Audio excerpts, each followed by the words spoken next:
ಎಲ್ರಿಗೂ ನಮಸ್ಕಾರ. ನಾನು ದೀಪಿಕಾ ಆರಾಧ್ಯ.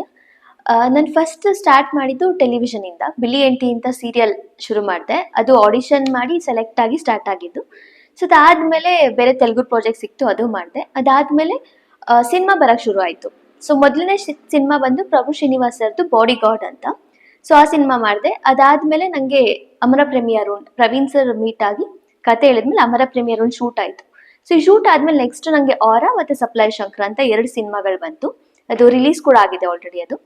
ಸೊ ನಾನೆಲ್ಲ ಟೋಟಲ್ ಓವರ್ ಆಲ್ ಹೀರೋಯಿನ್ ಆಗಿ ತಗೊಬೇಕು ಅಂತಂದ್ರೆ ಇದು ನಂಗೆ ಒಂಥರ ಡೆಬ್ಯೂ ಮೂವಿ ಫೀಲ್ ಕೊಡುತ್ತೆ. ಸೊ ಇದು ಇದಾದ್ಮೇಲೆ ಈಗ ಒಂದು ಮಲಯಾಳಂ ಒಂದು ಪ್ರಾಜೆಕ್ಟ್ ಬಂದ್ ಮಾಡ್ತಾ ಇದ್ದೀನಿ. ಇದು ನನಗೆ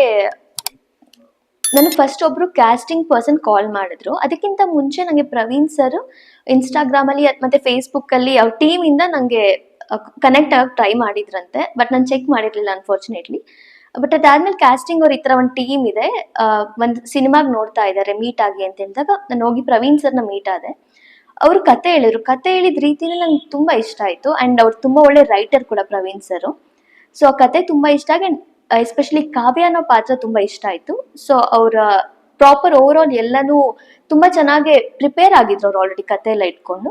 ಸೊ ಮಾಡೋಣ ಅಂತ ಅಂದ್ಬಿಟ್ಟು ಸ್ವಲ್ಪ ಟೈಮ್ ತಗೊಂಡು ಒಪ್ಪಿಗೆ ಕೊಟ್ಟೆ.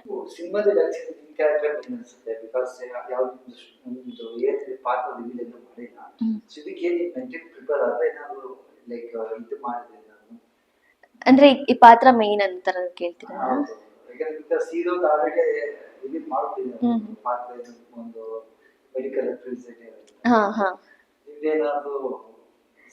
ಆಕ್ಚುಲಿ ಇದು ಶುರು ಆಗದೇನೆ ಅರುಣ್ ಕಾವ್ಯ ಹುಡ್ಕೋದು ಕತೆ ಹೇಳ್ಕೊಟ್ಟಂಗಿರುತ್ತೆ ಇವಾಗ. ಓಕೆ, ಸೊ ಕಾವ್ಯ ಹುಡುಕ್ಬೇಕಲ್ವ. ಸೊ ಅದಕ್ಕೆ ನನ್ನನ್ನು ಜಾಸ್ತಿ ಅಷ್ಟಾಗಿ ತೋರಿಸಿಲ್ಲ ಅವರು. ಸೊ ಅದನ್ನ ಕಾವ್ಯ ಹುಡುಕ್ಬೇಕಾದ್ರೆ ಏನೇನೆಲ್ಲ ಆಗುತ್ತೆ, ಫ್ಯಾಮಿಲಿ ಇರ್ಬೋದು, ಫ್ರೆಂಡ್ಸ್ ಇರ್ಬೋದು, ಅದೆಲ್ಲ ಫುಲ್ ಎಲಿಮೆಂಟ್ಸ್ ನ ತುಂಬಾ ಚೆನ್ನಾಗಿ ಪ್ಲೇಸ್ ಮಾಡಿದ್ದಾರೆ. ಅಲ್ಲಲ್ಲಿ ಎಲ್ಲೆಲ್ಲಿ ಇಂಪಾರ್ಟೆಂಟ್ ಇದೆ ಅಲ್ಲಿ ತುಂಬಾ ಚೆನ್ನಾಗಿ ಪ್ಲೇಸ್ ಮಾಡಿದ್ದಾರೆ. ಸೊ ಅದಕ್ಕೆ ಸ್ವಲ್ಪ ಮಾತ್ರ ತೋರಿಸಿದ್ದಾರೆ ಟ್ರೈಲರ್ ಅಲ್ಲಿ, ಸಾಕನ್ಸುತ್ತೆ. ಖಂಡಿತ, ಬಿಕಾಸ್ ಇದೆಲ್ಲ ಬಳ್ಳಾರಿಲಿ ಶೂಟ್ ಆಗ್ಬೇಕಿತ್ತು. ಸೊ ನಮಗೆ ಕಂಪ್ಲೀಟ್ ಮತ್ತೆ ಇದು ಬಳ್ಳಾರಿ ಕನ್ನಡ ಲ್ಯಾಂಗ್ವೇಜ್, ಅದು ನಮಗೆ ಪ್ರೊನೌನ್ಸಿಯೇಷನ್ ಕರೆಕ್ಟ್ ಆಗಿರ್ಬೇಕು ವರ್ಡ್ಸ್. ಅದಕ್ಕೋಸ್ಕರ ಒಂದು 7+ ಡೇಸ್ ಪ್ರಾಪರ್ ಆಗಿದೆ ಆಫೀಸಲ್ಲಿ ವರ್ಕ್ಶಾಪ್. ಸಾರಿ, ಕಟ್ ಮಾಡಿ ಇದು.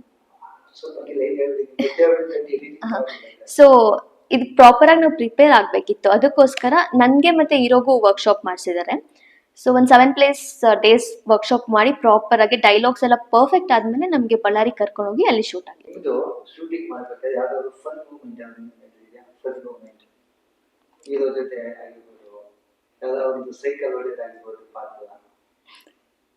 ಫನ್ ಮೂಮೆಂಟ್ಸ್ ಅನ್ನೋದಕ್ಕಿಂತ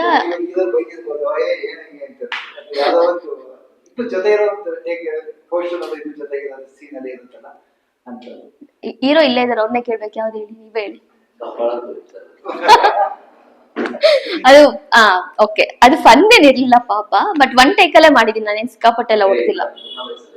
1 ಟೇಕ್ ಅದು. ಅದು ಕತೆಲ್ ತುಂಬಾ ಒಂದು ಮೇನ್ ಇಂಪಾರ್ಟೆಂಟ್ ಸೀನ್ ಅದು. ಸೊ ಅದು ಬಿಟ್ರೆ ಅಂದ್ರೆ ಒಂದ್ ಹಳ್ಳಿಲಿ ಶೂಟ್ ಮಾಡ್ತಿದ್ವಿ ನಾವು ಅಲ್ಲಿ. ಸೊ ಅಲ್ಲಿ ಸಖತ್ ಫನ್ ಇತ್ತು. ಬಿಕಾಸ್ ಅಲ್ಲಿ ನಾವ್ ಹೆಂಗಿದ್ವಿ ಅಂತಂದ್ರೆ ಆರಾಮಾಗಿ ನಾವ್ ಅಲ್ಲಿನವ್ರು, ಯಾವ ಊರವ್ರೆ ಅಂತ ಅನ್ಕೊಂಡ್ ಎಲ್ಲ ಅಲ್ಲೇ ಹೋಗಿ ಯಾರ ಮನೇಲಿ ಊಟ ಎಲ್ಲ ಮಾಡ್ಕೊಂಡು ಅವ್ರಿಗೆಲ್ಲ ಕರಿತಿದ್ರು ಊಟ ಮಾಡಕ್ ಬನ್ನಿ ಅಂತ. ಸೊ ಅಲ್ಲೇ ಊಟ ಎಲ್ಲ ಮಾಡ್ಕೊಂಡು ಅಲ್ಲೇ ಓಡಾಡ್ಕೊಂಡಿದ್ದು ಶೂಟಿಂಗ್ ಟೈಮ್ ಅಲ್ಲೇನೆ. ಸೊ ಆರಾಮಾಗಿ ಓಡಾಡ್ಕೊಂಡಿದ್ದು, ಅದೊಂಥರ ಫನ್ ಆಗಿತ್ತು. ನಮ್ಗೆ ಅಲ್ಲೆಲ್ಲೂ ಶೂಟ್ ಮಾಡ್ತಿದೀವಿ ಅಂತಾನೆ ಫೀಲ್ ಆಗ್ತಿರ್ಲಿಲ್ಲ. ಮನೆ ತರ ನಮ್ದು ಓನ್ ಮನೆ ಏನೋ ಅನ್ನೋ ತರ ಫೀಲ್ ಆಗ್ತಿತ್ತು.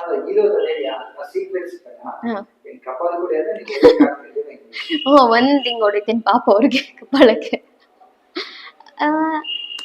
ನಂದು ಅವ್ರದ್ದು ಅಂತ ಈಗ ಹೆಂಗ್ ಆಗ್ತಿತ್ತು, ನಂದು ಅರುಣ್ ಪಾತ್ರ ಅಂತ ಬಂದಾಗ ಕತೆ ಬಿಟ್ಕೊಟ್ಟಂಗ ಆಗುತ್ತೆ ಸ್ಟಾರ್ಟ್ ಮಾಡಿದ್ರೆ.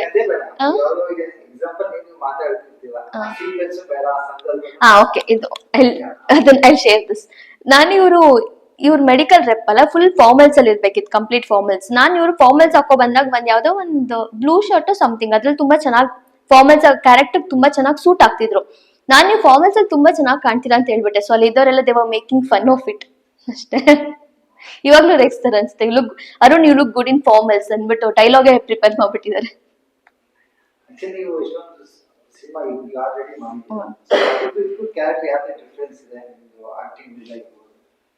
ಸಿಕ್ಕಾಪಟ್ಟೆ ಇದೆ. ಬಿಕಾಸ್ ನಾನು ಫಸ್ಟ್ ಮಾಡಿದ್ದ ಮೂವಿಲಿ ಮಲಯಾಳಂ ಕನ್ನಡ ಮಾತಾಡ್ದೆ, ಅಂದ್ರೆ ಮಲಯಾಳಿ ಹುಡುಗಿ ಕನ್ನಡ ಮಿಕ್ಸ್ ಮಾಡಿ ಮಾತಾಡ್ತಾಳೆ ಆ ತರ ಕನ್ನಡ ಇತ್ತು. ಸೊ ನೆಕ್ಸ್ಟ್ ಮೂವಿಲಿ ಉಡುಪಿ ಕನ್ನಡ ಬಂತು, ಸೊ ಅದನ್ನ ಮಾಡಿದೆ. ಸೊ ಇನ್ನ ನೆಕ್ಸ್ಟ್ ಸಪ್ಲೈ ಶಂಕರ ಮೂವಿಲಿ ನಾರ್ಮಲ್ ನಮ್ ಬ್ಯಾಂಗ್ಳೂರ್ ಕನ್ನಡ ಹೆಂಗಿದೆ ಸ್ಲ್ಯಾಂಗ್ ಅದ್ ಬಂತು. ಸೊ ಇದು ಬಳ್ಳಾರಿ ಕನ್ನಡ. ನಂಗೆ ಎಲ್ಲಾದ್ರಲ್ಲೂ ಪಾತ್ರನೂ ಡಿಫ್ರೆಂಟು, ಕನ್ನಡ ಮಾತಾಡೋ ರೀತಿನೂ ಡಿಫ್ರೆಂಟು. ಸೊ ಅಷ್ಟು ಡಿಫ್ರೆಂಟ್ ಡಿಫ್ರೆಂಟ್ ಆಗಿರೋ ಪಾತ್ರಗಳು ಸಿಕ್ಕಿದೆ. ಇದು ನಾನು ಬೇರೆ ಮೂವಿ ಕಂಪೇರ್ ಮಾಡಿದ್ರೆ ತುಂಬಾನೇ ಡಿಫ್ರೆನ್ಸ್ ಇದೆ. ಇಲ್ಲಿ ಕ್ಯಾರೆಕ್ಟರ್ ಹೆಂಗೇನೆ ತುಂಬಾ ಆ ಒಂದು ಸ್ಲೋ ಆಗಿ ಮಾತಾಡೋ ತರ ಇರ್ಬೋದು. ಅಂಡ್ ಏನಾದ್ರೂ ಹೇಳ್ಬೇಕು ಅಂದ್ರೆ she has to be calm, ಒಂಥರ ಪ್ಲೆಸೆಂಟ್ ಆಗಿ ನೀಟಾಗಿ ಹೇಳ್ಬೇಕು, ಆ ತರ ಒಂದು ಪಾತ್ರ ಇದು. ಬೇರೆ ಕ್ಯಾರೆಕ್ಟರ್ಸ್ ಅಲ್ಲಿ ಸ್ವಲ್ಪ ಇಷ್ಟು ತುಂಬಾ ಸಿಂಪಲ್ ತರ ಇರ್ಲಿಲ್ಲ. ಸೊ ಅದೊಂದು ಡಿಫ್ರೆನ್ಸ್ ಇದೆ ಅಂತ ಹೇಳ್ಬೋದು. ಫೀಮೇಲ್ ಕ್ಯಾರೆಕ್ಟರ್ ಗೆ ತುಂಬಾ ಇಂಪಾರ್ಟೆನ್ಸ್ ಯೂಶುವಲಿ ಸಿನಿಮಾಗಳಲ್ಲಿ ಹೀರೋ ಓರಿಯೆಂಟೆಡ್ ಇರುತ್ತಲ್ಲ. ಸೊ ನಿಮ್ಮ ಫೀಮೇಲ್ ಹೀರೋ ಪಾತ್ರ ಇದು ಹೀರೋ ಹೀರೋಯಿನ್ ನೋಡಿರ್ತೀವಿ, ಬಟ್ ಟೈಟಲ್ ನೋಡುತ್ತೆ ಅದನ್ನೇ ಹೀರೋ ತರ ಇದೆ. ಮೇಲ್ ಓರಿಯೆಂಟೆಡ್ ಮೂವಿ ಇದು ನಾವು ಹೇಳಿದಾಗ ಟೈಟಲ್ ಅಮರ ಪ್ರೇಮಿ ಅರುಣ್ ಅಲ್ಲ, ಆಕ್ಚುಲಿ ಇದನ್ನ ಅಮರ ಪ್ರೇಮಿ ಕಾವ್ಯ ಅಂತಾನೂ ಮಾಡ್ಬೋದು, ಹಂಗೂ ಇದೆ. ಓಕೆ, ಈಗ ನೀವು ಈ ಕ್ಯಾರೆಕ್ಟರ್ಸ್ ಏನಾದ್ರು ಪರ್ಟಿಕ್ಯುಲರ್ ಏನಾದ್ರು ವರ್ಕ್ಶಾಪ್ ಮಾಡ್ಕೊಂಡ್ರ?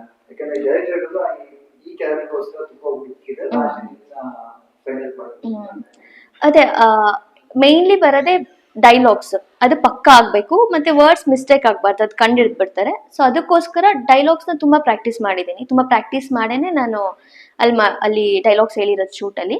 ಅದು ನಂಗೆ ಡೈಲಾಗ್ಸ್ ತುಂಬಾ ಚಿಕ್ಕ ಚಿಕ್ಕ ಡೈಲಾಗ್ಸ್ ಇರ್ತಿರ್ಲಿಲ್ಲ, ತುಂಬಾ ದೊಡ್ಡ ದೊಡ್ಡ ಲೆಂತಿ ಡೈಲಾಗ್ಸ್ ಇತ್ತು. ಅದನ್ನ ಪ್ರಾಕ್ಟೀಸ್ ಮಾಡಿದ್ದೀನಿ. ಅಂಡ್ ಈ ಪಾತ್ರಕ್ಕೆ ಅಂತಂದ್ರೆ ಅವ್ರು ಆಲ್ರೆಡಿ ಕ್ರಿಯೇಟ್ ಮಾಡಿದ್ರು. ಸೊ ಕಾವ್ಯ ಅಂತ ಬಂದ್ರೆ ಇಷ್ಟ ಲೈಟ್ ಮೇಕಪ್ ಇರಬೇಕು, ಏನು ಜಾಸ್ತಿ ಓವರ್ ಮೇಕಪ್ ಇರಬಾರ್ದು, ಹೇರ್ ಸ್ಟೈಲ್ ಎಲ್ಲ ಜಾಸ್ತಿ ಇರಬಾರ್ದು, ಸಿಂಪಲ್ ಆಗಿ ಹಿಂಗಿರ್ಬೇಕು ಅಂತ ಒಂದು ಗ್ರಾಫ್ ಇಟ್ಕೊಂಡಿದ್ರು. ಸೊ ಆತರ ಐ ಥಿಂಕ್ ಆ ಕಾವ್ಯನ ಪಾತ್ರ ನಾನು ಅದನ್ನ ಫುಲ್ಫಿಲ್ ಮಾಡಿದೀನಿ ಅಂತ ಅನ್ಕೊಂತೀನಿ. ಟೀಚರ್ ಅಲ್ಲ ಇದು. ನೀವು ಈ ಪಾತ್ರ ಏನು ಎಕ್ಸಾಕ್ಟ್ಲಿ ಅಂತ ತಿಳ್ಕೊಬೇಕಂದ್ರೆ ಏಪ್ರಿಲ್ 25ನೇ ತಾರೀಕು ನಮ್ಮ ಅಮರ ಪ್ರೇಮಿ ಅರುಣ್ ಸಿನಿಮಾ ರಿಲೀಸ್ ಆಗ್ತದೆ, ಬಂದ್ ನೋಡಿ ಗೊತ್ತಾಗುತ್ತೆ.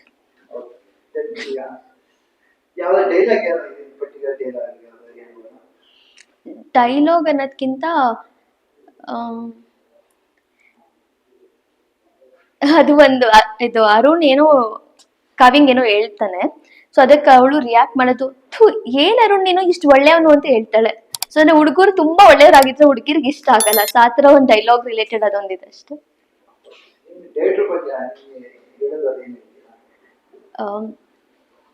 ಇಸ್ ವಂಡರ್ಫುಲ್ ರೈಟರ್ ಅಂಡ್ ಅವ್ರಿಗೆ ಪಾತ್ರಕ್ಕೆ ಅವ್ರಿಗೆ ಈ ಪಾತ್ರಗಳನ್ನ ಚೂಸ್ ಮಾಡಿದಾರಲ್ಲ ಈ ಸಿನಿಮಾಲಿ ತುಂಬಾ ಆಪ್ಟ್ ಅಂತ ಅನ್ಸುತ್ತೆ. ಅಂಡ್ ಸ್ಟೋರಿ ವೈಸ್ ನೋಡಿದಾಗ ನಮ್ಗೆ ಅದು ನೀಟಾಗಿ ಅರ್ಥ ಆಗುತ್ತೆ. ಸ್ಟೋರಿ ಗ್ರಾಫ್ ತುಂಬಾ ಚೆನ್ನಾಗಿ ತಗೊಂಡ್ ಹೋಗಿದ್ದಾರೆ. ಅಂಡ್ ಇನ್ ಪರ್ಸನಲ್ ಅವ್ರು ಯಾವ ತರ ಹೇಳ್ಬೇಕು, ಅವ್ರು ಯಾವ ತರ ಅಂತಂದ್ರೆ ತುಂಬಾ ಡೌನ್ ಟು ಅರ್ತ್. ಲೈಕ್ ಏನಾದ್ರೂ ನಮ್ಗೆ ಡೌಟ್ಸ್ ಇರ್ಬೋದು ಅಥವಾ ಏನೇ ಇರ್ಬೋದು, ಈ ಓನ್ ಸ್ಕೋಲ್ಡ್ ಏನೋ ಹತ್ರ ಏನು ಸ್ಟ್ರಿಕ್ಟ್ ಅನ್ನೋ ತರ ಏನು ಇಲ್ಲ. ತುಂಬಾ ಜಾವಿಯಲ್ ಆಗಿ ಏನಾದ್ರು ಡೌಟ್ಸ್ ಇದ್ರೆ ಕ್ಲಾರಿಫೈ ಮಾಡ್ತಾರೆ. ಇದನ್ನ ಈ ತರ ಅಲ್ಲ, ಈ ತರ ಮಾಡಿ ಅಂತ ಹೇಳ್ತಾರೆ. Is really very good person ಅಂತ ಹೇಳ್ಬೋದು. ಅಂಡ್ ನಾನ್ ವರ್ಕ್ ಮಾಡಿರೋದ್ರಲ್ಲಿ is one of the best director ಅಂತ ಐ ಕ್ಯಾನ್ ಪ್ರೌಡ್ಲಿ ಸೇ.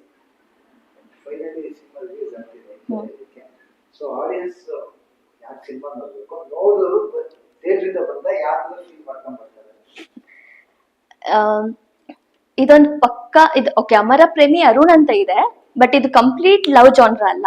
ಒಂದು ಫ್ಯಾಮಿಲಿ ಮತ್ತೆ ಫ್ರೆಂಡ್ಸ್ ಇದ್ರದೆಲ್ಲ ತುಂಬಾ ಚೆನ್ನಾಗಿ ಎಲಿಮೆಂಟ್ಸ್ ನ ಪ್ಲೇಸ್ ಮಾಡಿದ್ದಾರೆ ನಮ್ಮ ಡೈರೆಕ್ಟರ್ ಪ್ರವೀಣ್ ಸರ್. ಸೊ ಇದನ್ನ ನೀವು ನೋಡ್ಬೇಕಂದ್ರೆ ನೀವು ಎಲ್ಲ ಕಂಪ್ಲೀಟ್ ಫ್ಯಾಮಿಲಿ ಕುತ್ಕೊಂಡು ನೋಡುವಂತ ಸಿನಿಮಾ, ಎಲ್ಲೂ ಏನು ಬೇರೆ ತರ ಏನೂ ಇಲ್ಲ. ಸೊ ಡೆಫಿನೆಟ್ಲಿ ಎಲ್ಲರೂ ನಿಮ್ ಫ್ಯಾಮಿಲಿ ಸಮೇತ ಬಂದ್ ಸಿನಿಮಾ ನೋಡಿ ಡೆಫಿನೆಟ್ಲಿ ಇಷ್ಟ ಆಗುತ್ತೆ.